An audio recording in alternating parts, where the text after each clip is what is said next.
Hi, everyone, and welcome to another episode of Millie's Baseside Chats, where we are live streaming to bring you some calm to the chaos of a PCS.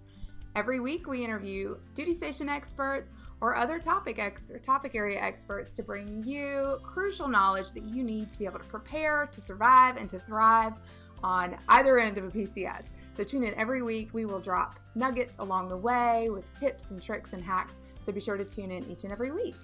I'm Kelly Artis. I am your host, and I am so glad you're here.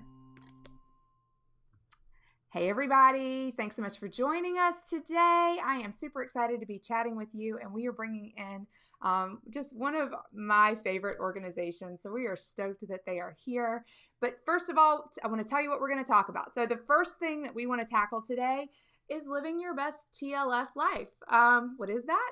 It's temporary lodging facilities, kind of like code for that space while you're in transit. So when you are nomadic and feeling kind of homeless during your permanent change of station or your PCS, we know it's kind of complicated and difficult to navigate. Do you stay in a TLF? Do you stay in a camper? Do you stay in a hotel? Do you get an Airbnb? Do you go home and stay with your folks? What do you do when you don't have a place to call your own and you're living out of a suitcase? A lot of us do this with children, which makes it even more fun. So we are going to talk today with Elizabeth Lee. She kind of pitched this conversation as, hey, I know some tips. So we are going to tease those tips out of her today and ask her all the questions. If you all have questions, be sure to ask them. We want to hear what you need to know. If you have a tip yourself, throw it out there. We would love to see that too. Okay, without any further ado, I would love to introduce you guys to Elizabeth Lee. Hi, Elizabeth. Hi, Kelly. How are you? Hi, I'm doing so great. And I don't think I mentioned who you are representing. So Elizabeth is coming to us from the USO. So thank you so much. Thank you for having me. I'm excited to be here to chat with you. Awesome. So give our followers just a brief little, tell us about yourself. Okay, I'm a military spouse of 10 years. My husband is in the Army, and he and I met in Okinawa, Japan. So our life together sort of came to be because of the USO. I accepted a job with the USO in 2005, and I moved to Okinawa, Japan. And a little while after I got there, I met my husband. And fast forward 10 years, we'll celebrate our anniversary next month. We now have a 4 and a 6-year-old. We've moved, I want to say we're going into our 6th PCS at the end of this month. We're currently in Alabama. We lived in Okinawa twice. We were in Germany once. We did Florida, Maryland, and right now, like I said, we're in Montgomery, Alabama. So I've been with the USO on and off that entire time, which has been such a blessing. And I've been able to raise my kids and support my husband and hopefully impart a little bit of TLF wisdom, as most of our moves have been with kids. So I'm still trying to wrap my head around the fact that you're telling me your first PCS was to Okinawa, Japan. Yes, Okay. Actually by myself, if you can call it a PCS. I was a young college girl living in Washington, D.C., sort of living the dream, getting caught up in the excitement that is that city. And I found out about this job with the USO. And like I said, it was 2005. It was sort of the height of Iraq and Afghanistan. Mm-hmm. Everyone was feeling so patriotic. And I saw this opportunity, and I'd always wanted to do international business. So I quit my job in D.C. once I was hired, and I literally packed 2 suitcases. I think I might have shipped 2 boxes, and I moved myself. It was just me. I had no pets. I had really like no strings attached, and I moved to this tiny little island in the Pacific Ocean, and I had never known anyone in the military. I had never been around the military. It was culture shock being in Okinawa, and it was culture shock being on a Marine Corps base and driving on the other side of the road. I mean, every kind of culture shock you can ever imagine, all happening at once. Holy cow. So I guess it made it a little easier that you didn't have a ton of stuff to take with you, but I cannot imagine a more daunting move personally. I don't know. To me, that just seems like literally the other side of the planet. So it kudos literally and I think I had youth on my side. I just had no idea what I was doing. I just thought, this will be a fun adventure. Why not? Like, who's going to tell me no? I'm going to do this now. Awesome. So you said you've done Okinawa twice and then Germany once. Yes. Awesome. We after we got married in DC. We went Okinawa to DC, got married, went back to Okinawa for 2 more years. Wow. went there, then went to Tampa for 3 years, during which time my husband was sent away for half of it, and we had our first baby. That's funny how that works. Yeah. Then we went up to Fort Meade, Maryland for a couple years. Then we went to Stuttgart, Germany for 2 years. Yeah, we've been Wow. all over. Wow. Wow. That's crazy. Okay, so how long is the longest that you have spent without your life, your belongings, your household goods? How long have you spent in transit before? Like, what's the longest? Probably about 3 months without our Oh stuff my with God. every overseas move. And honestly, right now we're getting ready to move Tampa. It's only the second time I've moved within the United States. It's Wow. always been overseas or coming back. So we're pretty used to doing 3 months without stuff. And when he's on orders, we get a little bit more stuff than the average person flying, and a little bit heavier suitcases, thank goodness. But you still have to get in that headspace of, all right, I'm about to have to pack for 3 months, when like I typically wear 2 to 3 outfits a day anyway. So how do you even do that? But yeah, 3 months, it's daunting, but it's totally doable. Yeah, and so you guys were also in a position to have to. Did you leave stuff in storage too? Did you have to plan out like 18 different shipments? Yes, we became big fans of Post-it notes before we Oh my, left for Germany, actually, and before Okinawa too. We had to go around our house and color code it for the movers, so we could say everything with a green sticky goes into I storage, love everything with an that. orange sticky is going overseas, and it was great. I mean, we literally walked around with stickies. This. Wow, that's crazy. Okay, so how did you come up with that system, and like how well did it work? And what kind of tips do you have for people that are kind of looking at the same situation?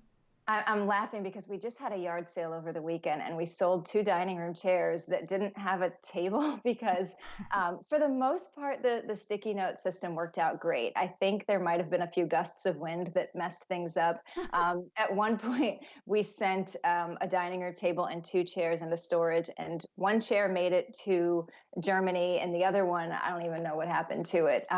So some things got separated, but nothing huge. For the most part, it worked out great. And one thing that what worked out well for us in Germany is you get one pull from storage. So when we left Maryland, we put probably half of our stuff in storage because we knew we were going to a smaller house. We got one pull from storage, and we realized we wanted our bikes. Nobody told us ahead of time that Germany was a big biking place.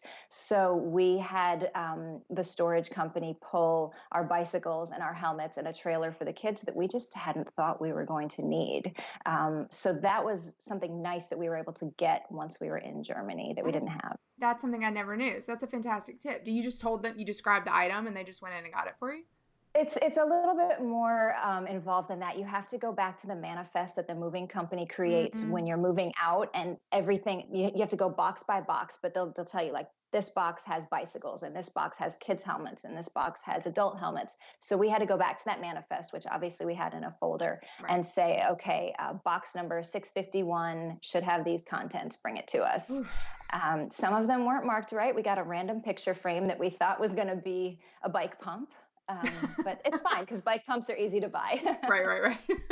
I'm wondering now, like my brain is spinning because I'm wondering if a scout could be able to help, kind of be your person, like your person to go and like look through the box and say, yeah, this is the one she wants, and hand it over to the moving company. We'll have to look that up. That's a That would great have been idea. really nice to have. Yes. Yeah. Well, yeah, if you guys are watching and you think of like random requests like this, I think this is something that our scouts could totally tackle for you. And at least, find out if it's possible. So cool. Yeah, that's a great tip. Um, okay. So what do you do to stay sane while you are homeless? I'll tell you what, if you have the choice of doing a long stay in a hotel on the leaving end or the receiving end, typically I say do it on the leaving end. And that's because you're able to maintain some sort of a routine, which is really important, at least in our family. It's most important for our kids. They thrive on routine, right? So stay in a hotel on the leaving end. And we were able to be in TLF on base most of our moves. So our kids were able to stay in school or in preschool or with their current caregiver. They were able to still see friends. We were able to keep doing play dates and going to their favorite restaurants and some semblance of normalcy after they've just seen all of their belongings packed into boxes with movers, like strange people that they don't know in their room, boxing up their stuff. And it's a crazy time. My kids are 4 and 6. They've been through this a few times, but it never seems to get maybe more sensical to them. It never seems to make more sense. So after having seen their bedroom emptied out, we like to try to keep things as normal as possible. So staying in a hotel that's in a familiar area, and then something that we found helps so much is to get out of the hotel, whether it's on the leaving end or on the receiving end. Um, get out of the hotel room, because so many people struggle with getting their kids to sleep when you're all in one hotel room, whether you have a suite with separate rooms or you're all just in one room with a couple beds, which is horrible. You want your kids to associate the hotel room with sleeping when it is most important. So during the day, get out of the room. Don't sit in there and watch TV. I know it's easy to give them an iPad or throw on a DVD and say, just sit in here and we'll waste the day. Go to playgrounds, find amusement parks, go do things that are in the area that you meant to do and never had time to before because life was happening. Or if you're new to the area, go out and explore. There are so many resources that you can find on Base to give you a list of recreation things close by. Rent a bike and go for a bike ride, go for a jog. I was able to rent a jogging stroller when we first got to Germany from ACS. And I took my little one on a jog just around the neighborhoods, which obviously we wouldn't have been able to bring a jogging stroller with us. Um, so being able to borrow one of those and get out and just explore was so great. So we never felt like we were really confined to the hotel room. So my biggest tips are keep a routine and get out of the hotel room so that you just don't feel like you're stuck in there. And then when you get there at night, everyone's tired and they just want to go to sleep. That is essentially conditioning your kids. I love it. And I think that's really important too. I love how you mentioned, if you have a choice to do, you have to do a stay at some point. Like I know, and I don't know, how do you feel about this? Like I always feel like whenever we're going somewhere, I'm like in a rush to get there.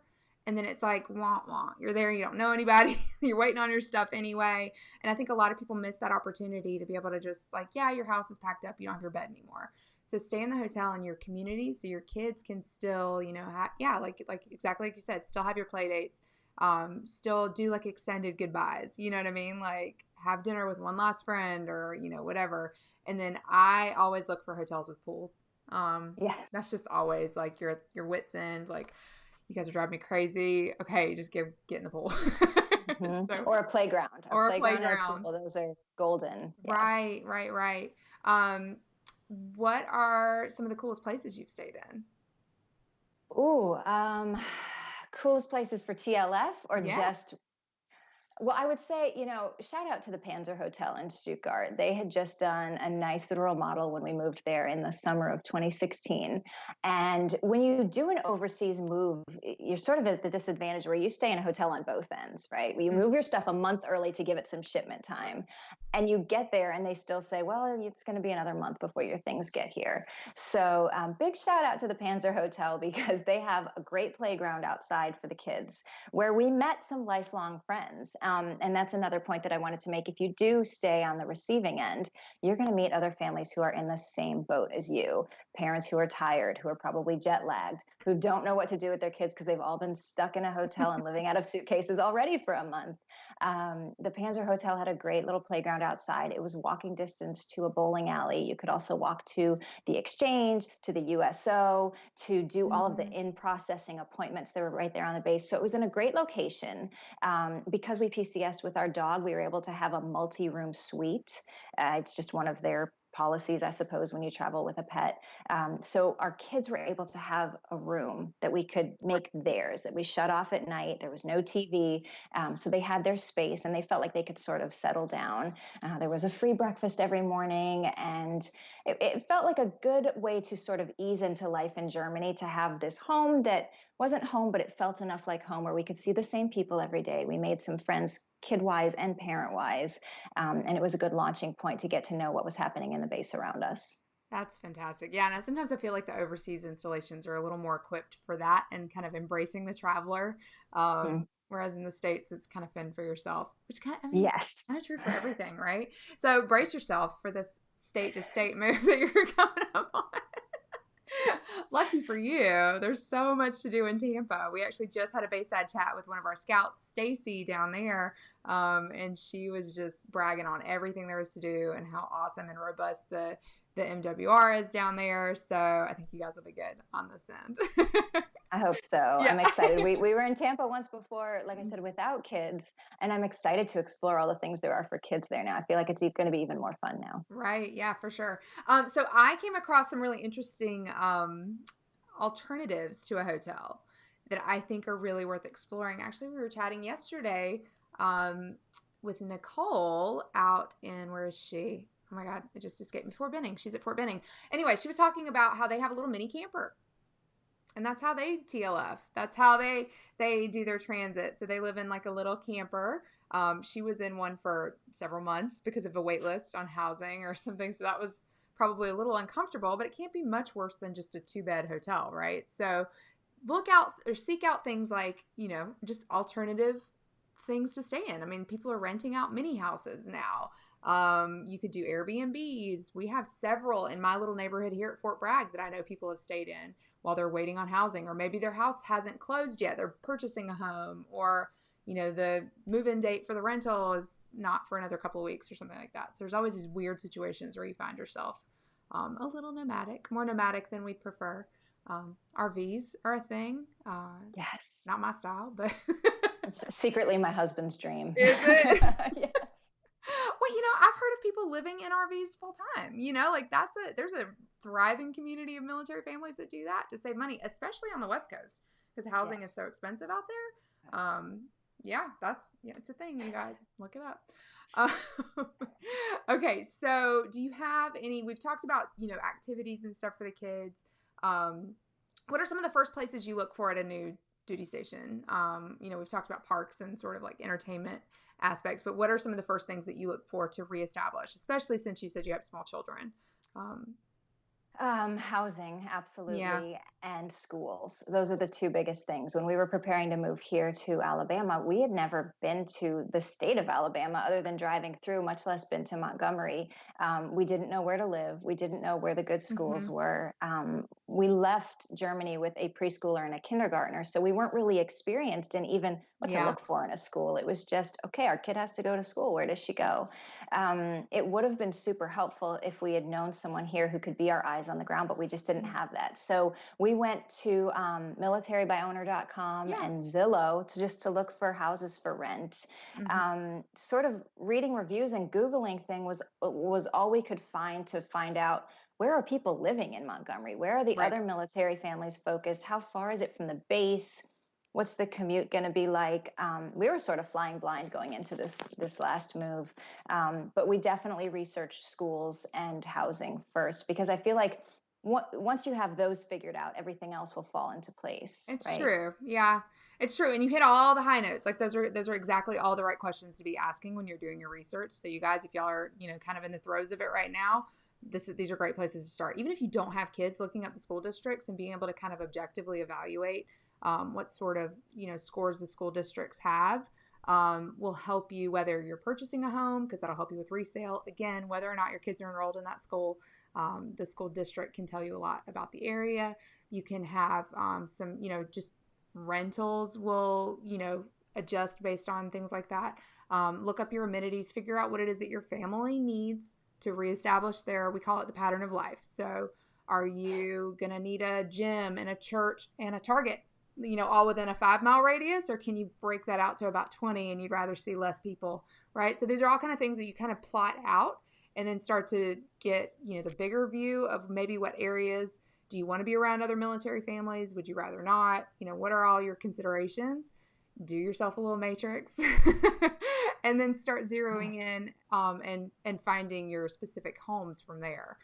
Pro tip, we have a ton of this already done for you on the website. So if you guys are, looking at an installation, you know where you're headed and you still need some information, go millie.com and you can look up your base from there. You can also get in touch with a scout who can help you do some recon if you can't take the trip out. And you can also connect with one of our real estate agents who are all military spouses and veterans. So phenomenal group of people. Plug over. Okay. So do you have any last tips for, just living your best TLF life? Like, what else would you say to folks that are like, I'm about to live 2 weeks in my car? I would say you're going to make it. You're going to be okay. Maybe not living in your car. I don't know. No, but living out of suitcases. Maybe that's a better way to put it. Don't live in your car, guys. It's gonna be okay. I feel like that's if there's anything that I've learned, if there's anything I've gleaned through a decade of moving and reestablishing every couple years, it's don't stress over the things you can't control, right? The military has already told you where you're going. The Hmm. movers have already taken your stuff. You're going to get there. You have your plane tickets. If it's out of your control, don't bother stressing about it. You know, think about staying mindful and staying present for your kids and for your spouse. Focus on the positive. Know that every duty station is what you make of it, and try to remain positive that you're going to have a great existence there because you're going to make it that way. Home is, I mean, everyone says home is where the military sends you, right? But really, home is what you make of it. So I would say that's sort of my little bit of wisdom for the mindset going into, oh my gosh, I'm about to be without my stuff forever. You're going to be okay. I You're going love to get there and you're going to make Oh, it. I just want to bottle all of that up. I'm going to type it all up. It's going to be our new quote. I love it. Yeah, it's really, it's, we say that all the time. Like, we can't change the orders. You're going where you're going. So let's find the good. Let's find the positive. Let's get there. Yes. Have your culture shock moments before you get there, even. Do your research ahead of time. So then, like you said, everything should theoretically fall the way it falls, and then you just roll with the punches, so to speak, once you get there. Absolutely. But while you're in transit, it actually could be a really liberating time, right? Because everything is out of your control. There's literally nothing else to do but get there. So enjoy that moment. Enjoy I not couldn't having agree to, more. unpack boxes because that's coming, you know. Sorry. Just enjoy that cardboard free life for just a little bit. So, I could not agree more, Kelly. There's something so exciting about that space between when the movers have picked yeah, up your stuff and right? between when it comes. Like, you only have so many outfits to choose from, right? Yep, There's only so many pair of shoes you can put right. on. I'm Yes. making light of it, of course, No, but you're right. it's It is a real though. carefree time. You can just pick up and go anywhere. It's kind of the best, Hmm. like you feel like you're on vacation if you do it well. Like, we always try to chase the truck down and like do the door to door move because I'm not a fan of storage. We've had the opportunity to do that. Let me preface all of that by saying that. But yeah, it can be really stressful if you're like worrying about, am I going to get there? Am I going to make it? Just let it go. If something looks interesting on the way there, stop and go check it out. The big ball of yarn is really kind of cool. Like, so just enjoy the ride. Um, Exactly. it's kind of why we do this, right? It's at least typically why the service member joins is the adventure, the travel. So don't miss out on that by being Absolutely. like stressed out by all of it. I Easier couldn't said have than said done it better. sometimes. Just Okay, try to keep Elizabeth, perspective. I am dying to hear all about all of the really awesome military spouse initiatives that the USO is rolling out. I was paying close attention last year on the survey that you guys did. I was like having church watching that salute that you guys had, just everything that you guys were able to tease out of all of the survey responses or the study that you did was just amazing. So if you don't mind, can you take a moment and just talk a little bit about that and what some of the upcoming programs are, and then also how people can get involved? Absolutely. Well, as you touched on, Kelly, last year in 2018, the USO did a huge research study on military spouses in particular. We went around the world. We sat down in these locations. We didn't bring people to us. We didn't call them on the phone. We went out to these locations and we interviewed them about what they want and what it is that they need in their lives. Because we realized we do so much for the service members, and we thought that we were reaching their families as well. But we started to realize that military spouses didn't necessarily associate the USO with spouse and family life. And it wasn't like, oh, we can go there. There are things for us to do, which was a huge eye opener. So we went out and we talked with them and conducted this huge survey research project. And what we got from it was sort of a deep dive into what military spouses are looking for. And there's sort of these main areas. They want networking and they want agency and a sense of community. So with all of that we got, we were able to sort of focus the programs that we're doing and that we're rolling out. And there are some that we've already been doing, but sort of putting a bigger emphasis on them to let military spouses know that they can come to the USO and that we are here for them with programming specifically for them. Some of the things that we have a program called Coffee Connections, where military spouses get together once a month in a USO center and just drink coffee and get to know one another. And it gives them a chance to sit and talk with others who are in a similar mind space, who might be going through a new baby or a new location. Maybe they just arrived to the area and they have no idea what's going on, but they can come to the USO, sit down and have a cup of coffee and talk to some spouses who've been there for a while and make connections and make friendships and learn who's got kids, and maybe somebody has a babysitter to share. Just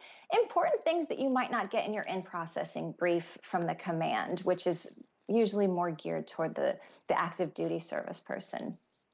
So we have coffee connections. We have the special delivery program where we throw baby showers for expectant moms all over the world. And this has been going on for years. And what's so special about that is we bring Heidi Murkoff, who's the author of What to Expect When You're Expecting. She is physically at these baby showers, greeting the moms, answering their questions, giving away gifts, putting their minds at ease about what's about to happen. They're able to ask her questions and just sort of get out for a day at a baby shower, which is super fun. So those are like my two favorites, but there's so many more that we do. There are care package programs for spouses. We have the Pathfinder program, which is initially sort of for the service members who are getting ready to transition out of the military and trying to figure out what to do after that. But we're working on a way to angle that towards military spouses specifically, so they know they can go to Pathfinder and get help with the transition out, whatever that means, finding a job, finding a new job. What does that look like afterward? We're exploring digital delivery of some of our programs, a way to roll them out to more places where we maybe don't have a brick and mortar USO, but we want to reach the spouses who don't feel like they have a central place to go. They can log online and we do Coffee Connections Live once a month, where we sit down and just drink coffee sort of like this, do a one-on-one with a military spouse and pick their brain about their area of expertise. Very similar to a Baseside Chat. What else are we doing? Gosh, so much going on. We have workshops that are currently being tested to help military spouses find their spark, because so many times we hear that military spouses have sort of lost their identity and feel like they just go wherever their spouse goes and they're not able to keep up with their lives. So if people will go to, uso.org/military spouse, you can see a list of the programs that we're doing, events that are coming up, ways that we're reaching out specifically for military spouses. Oh, wow. Look at all of these events. Fort Leonard Wood. We've got Schriever. I always say that wrong. I can't believe you guys. This is really cool. So I am personally going to make sure that I'm getting plugged in. I love that you mentioned the virtual connection, because I think I get to join you guys here in a couple of months on a coffee connection. So we'll get to join you through the interwebs. So that'll be fun. I love the baby showers too. They're so amazing. Cool. Yeah. Just kudos to you all. I've spoken to you guys a couple of times at length about the heart behind what you're doing. What I really love is the fact that you have gone out and you've gathered information. You have listened to folks on the ground. And actually, shout out to Alexis Miller, our social media manager that worked with us until she PCS to Okinawa. Miss her dearly, but I think she was actually a part of that group that you guys had interviewed. So some of her responses were included in the study. Anyway, we love what you're doing, and I could not agree more with the two things that stuck out to me were agency and identity. Those two were just huge. I think that we just don't have the opportunity to have agency, and it actually drives a ton of what we do here at Millie. We want people to have the information to make whatever decisions are available to us, to make them and make them well. So that's kind of, we've taken one little component of military life and are trying to make it easier, make it a little less stressful, and give you a sense of control when it seems like, if not done well, it could seem like everything's just kind of falling out underneath your feet, which can help and trickle down into other aspects of everything that we do. Jessica, hey Jessica, says thanks for all you do. USO has been an amazing resource for our Coastie family. So yeah, and thanks for that, for not forgetting about our Coastie friends. Yes. Sometimes they get a little lost in the sauce. So thanks for watching, Jess. Yeah, all right. So how can everyone get plugged in? I dropped the website here. Hopefully that's correct. That's where I went just a second ago. Okay, cool. So how else can folks get involved if they're watching this and I mean, always peep in at the lounge at the airport. I mean, that's just foregone. Absolutely. Yeah, always do that. I did that on my way just this weekend. I stopped at both lounges. But other than that, how could one be or get involved, get tuned in, and just make sure they're tracking everything that you guys are doing?